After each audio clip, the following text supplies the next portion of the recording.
Hey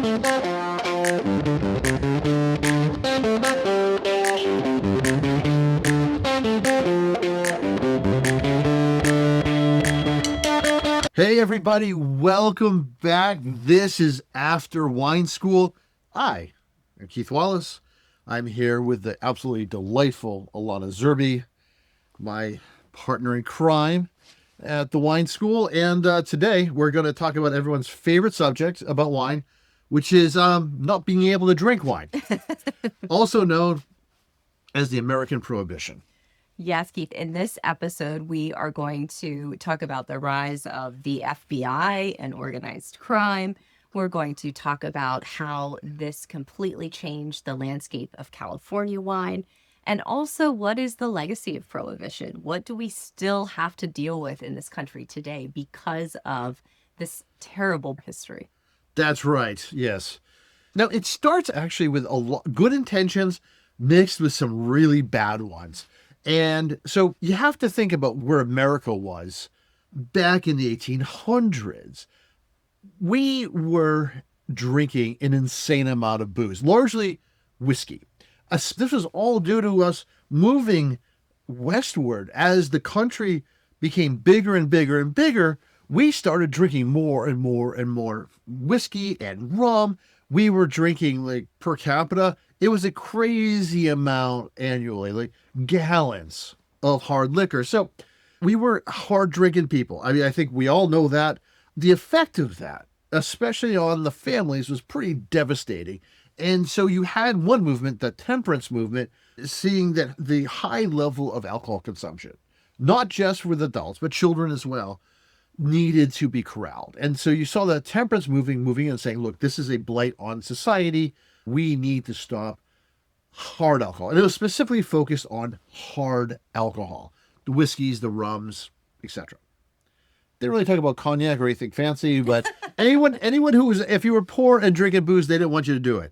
But then we also have the Suffragettes. And I got to point out, like, that's where my family comes into play with Prohibition, because I have Elizabeth Cady Stanton, was actually my great aunts. She was not liked in my family, by the way. They thought she was a very bossy, is what my grandmother told me. I'm like, but she's the famous one. She's the actual feminist. She's amazing. But she was, in the Suffragettes, they identified alcohol as being a root cause for violence against women, especially in the household. Now, there's, of course, many other reasons why life was very hard, but you did see alcohol abuse as being this key point for the Suffragettes.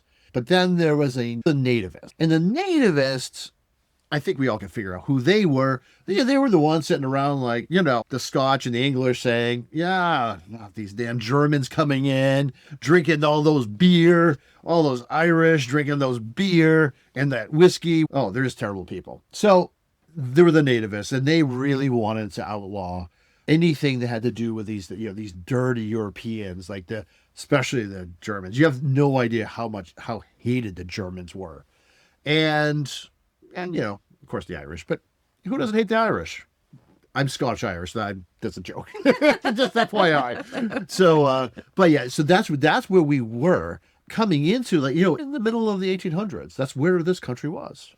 And that's so interesting because it is the middle of the 1800s where wine is really beginning to take hold. That's true. In this country as well. So, wine began on the East Coast with the early settlers. They did bring Vitis vinifera with them, and the colonists were charged with growing Vitis vinifera. None of them were ever able to do so successfully, but it was a part of their early charter. You were supposed to have wine.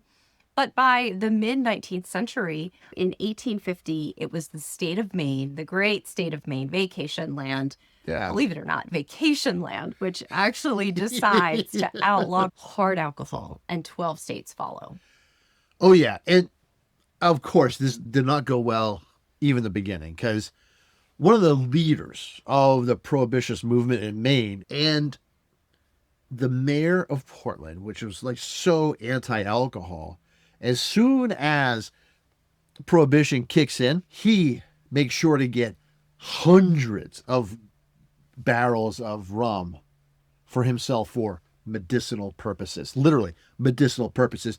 This starts such a riot, such a massive riot, that they call in the troops and they actually fire on the protesters, and at least one person dies over booze. And this is, this is significant. Like the entire city was up in flames over this obvious idiot, trying to actually just keep the booze for himself and none for anybody else. And this is going to be a story. This keeps repeating. This is a story that keeps repeating throughout the next 100 years. And so at the same time, we have these really strong social undercurrents.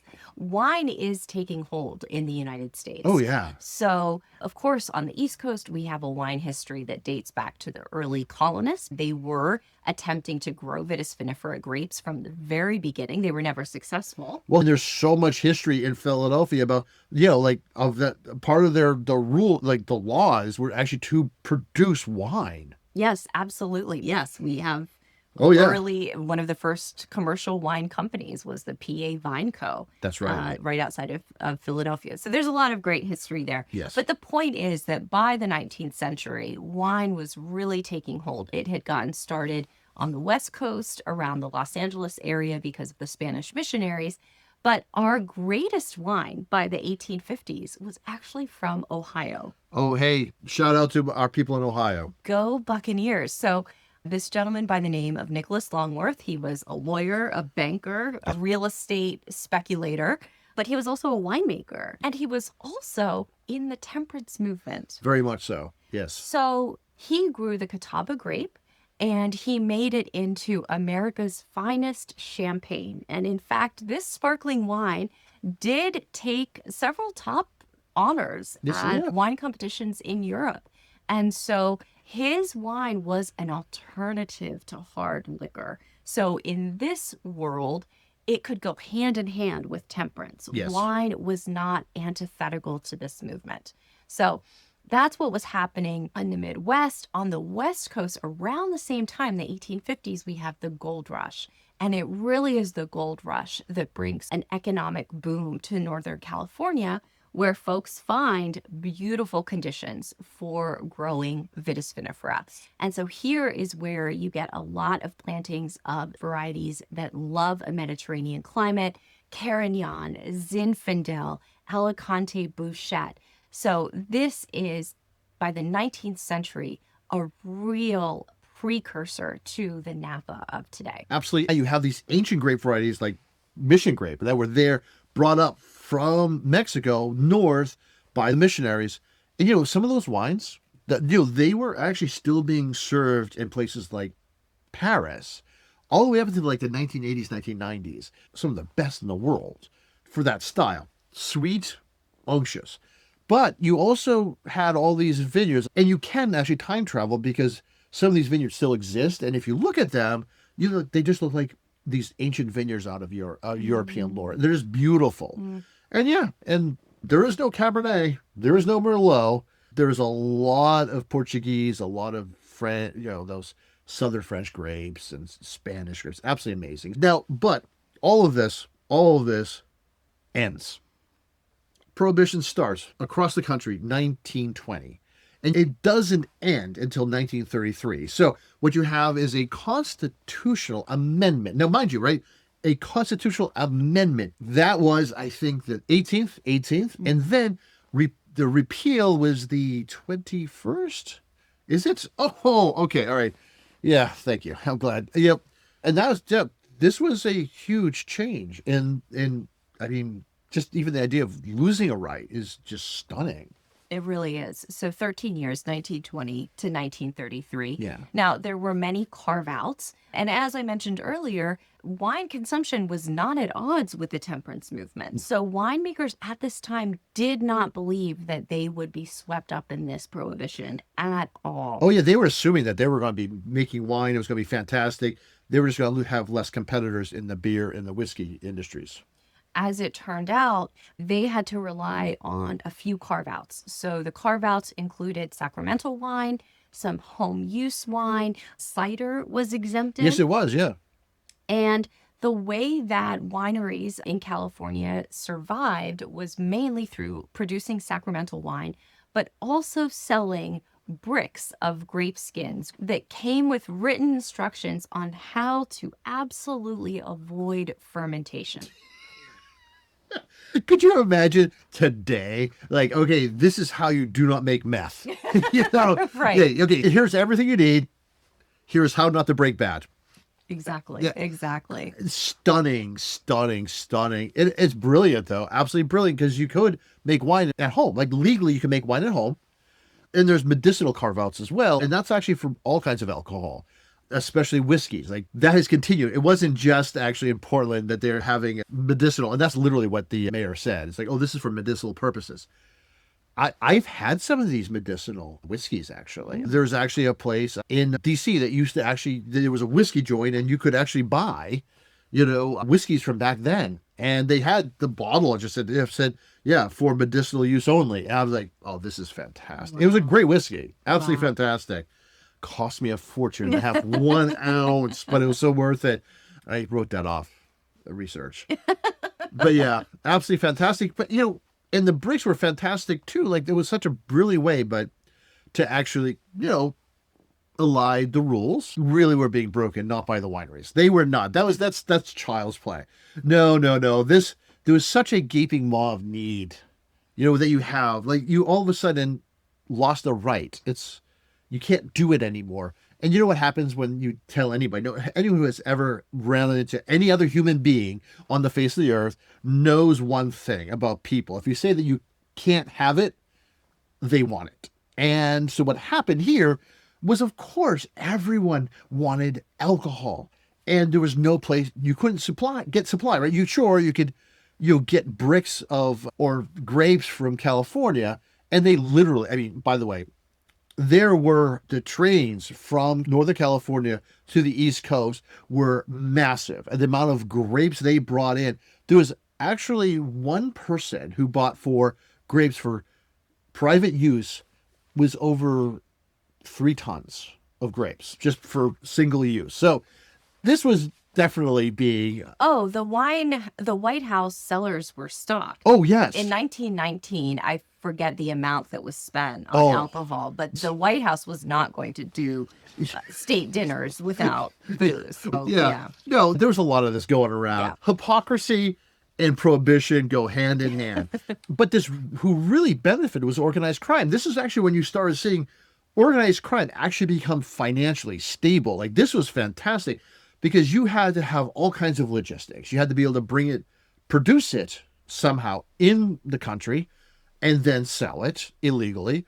You had to bring it in from somewhere else. And so, like, this whole thing, this was a massive undertaking that involved so many different steps that were illegal.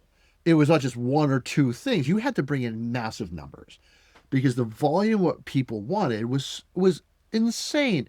But the other thing that happened was that this illicit activity forced the federal government to do something it had never done, starting policing people's lives. So this is the first time you see the FBI, the police state, actually start to form in America. And you're starting to see people, because of course, where is the alcohol being consumed? It's in people's houses. It's in speakeasies, which are all, of course, these illegal carve-outs of another place, and another, like, whether it's a building or another company or a restaurant, wherever it was, there's all these places that people were wanting to congregate to drink alcohol. And of course, because that's what alcohol is for, it's actually for community. Like, most people weren't just sitting there getting their whiskey and then drinking by themselves. No, they're drinking with other people. That's the whole idea of it. So you saw just a massive change in people's relationship to the government and policing. So eventually, this system does fail. It does crumble. Some things that contributed to the ultimate failure of prohibition are exactly what you were just talking about, the inability to carry out, Yeah. preventing people from drinking. That was just impossible. But also, support for the movement had largely been lost by one important sector, and that was by the suffragettes. I Because know. by Yeah. 1920, women had secured the right to vote in America. And so that social movement decoupled from prohibition. Isn't that It's interesting? It is. fascinating. So, yeah. And if women had the right to vote just even a couple of years earlier, this probably wouldn't have happened at all. And how it ended up happening even was just so unexpected. Even to the last minute, no one expected Prohibition to be complete and full. They just expected it to be alcohol, maybe beer, hard alcohol and beer. And then this all of a sudden, now,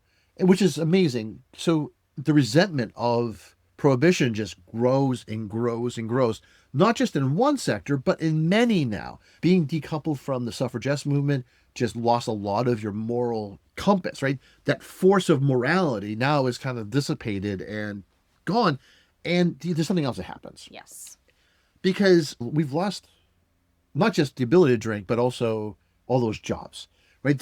Breweries in every town, neighborhoods, bars in every neighborhood, wineries, distilleries. These were jobs. These were good jobs that now don't exist anymore. And so this is going to get 10x worse because now we're getting into the depression, the beginning stage of the depression. And this just totally destroys people's desire or anyone's desire to have prohibition, because the poorer you are, the more you want to drink. First of all, right? Just that fact alone, but also just the jobs are missing. Now, this just seems to be just pushing a rock uphill for no apparent reason. And it's starting to get ugly because you already have the ugliness of the rise of crime and of violent crime and organized crime. Now you have a whole new voting bloc. And now you have the depression. All of this is turning into a tinderbox. And who knows what could happen at this stage. People were very concerned. This was a point in time that America could have broken significantly from what it becomes. Yeah. And with that happy note, I'm going to leave it to you.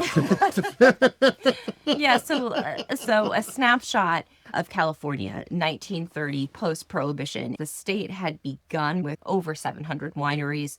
It is left with a little over 100.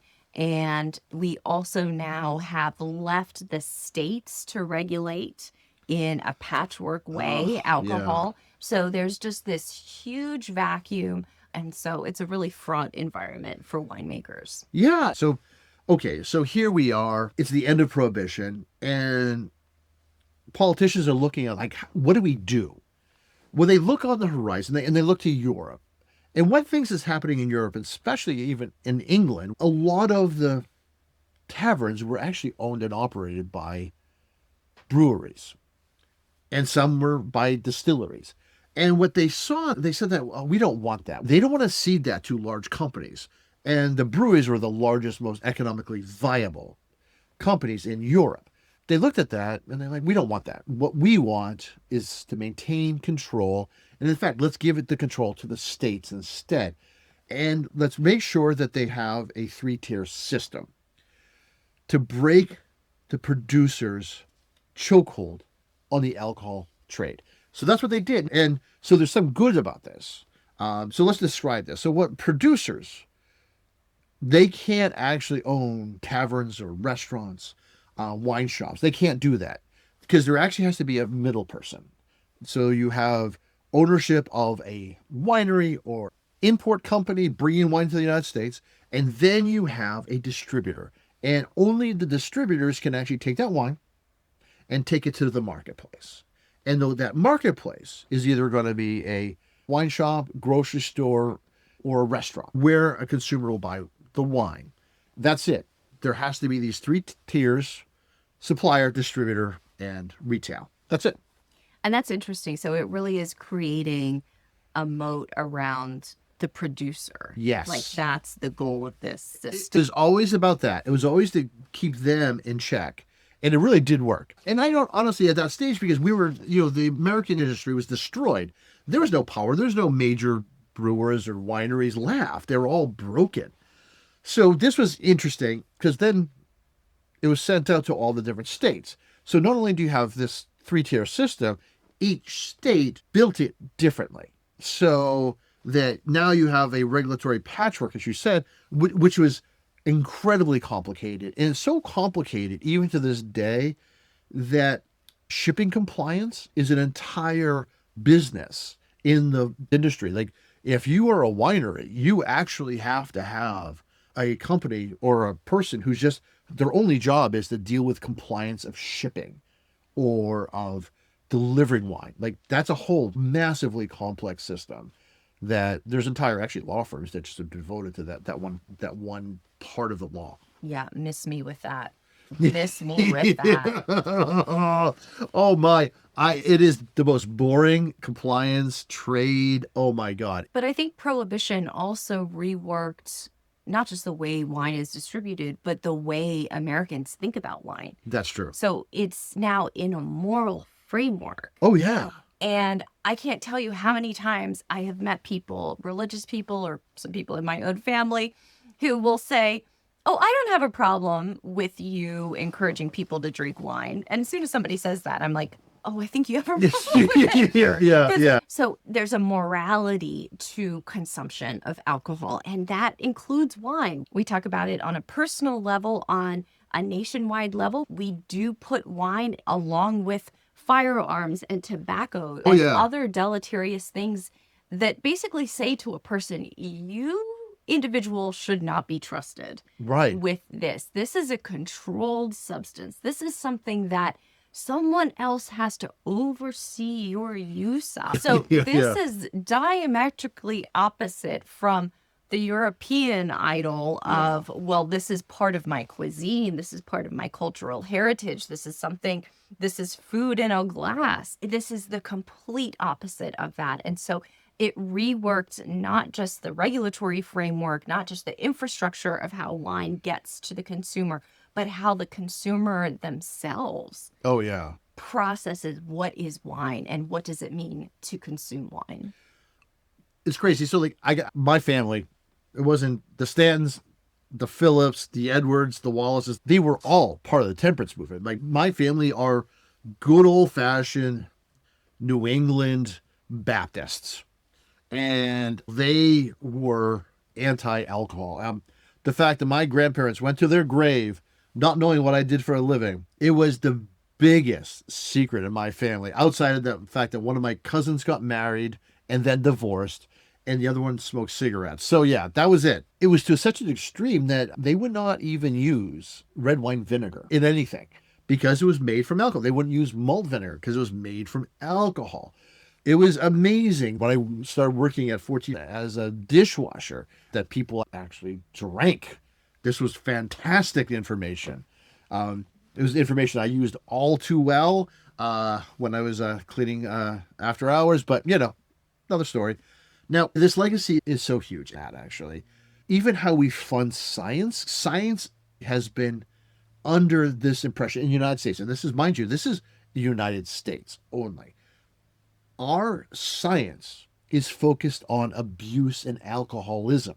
So one of the only funders for scientific research into alcohol is the National Institute of Alcohol and Alcoholism, or Alcohol Abuse. Alcohol abuse and alcoholism. Right. Thank you. Yeah. Now, what they do, these say, I'm not a fan. So if you're a researcher and you want to get funded, this is one of the only avenues you have for federal money. But it's a little bit darker than that. If you're publishing in a medical journal, any of the medical journals in America, you will get cited much more often if you write an article about something that alcohol does that's damaging to an individual. You will also get published much more often.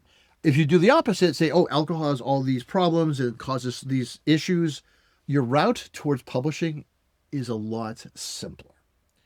And you also just have this assumption in America by researchers that alcohol is a problem to be solved. And all your research comes from that point of view, which is why we do see like this new rise of prohibitionist ideas coming out right now. Like you're seeing it, you see it in the scientific literature, and it keeps on coming up.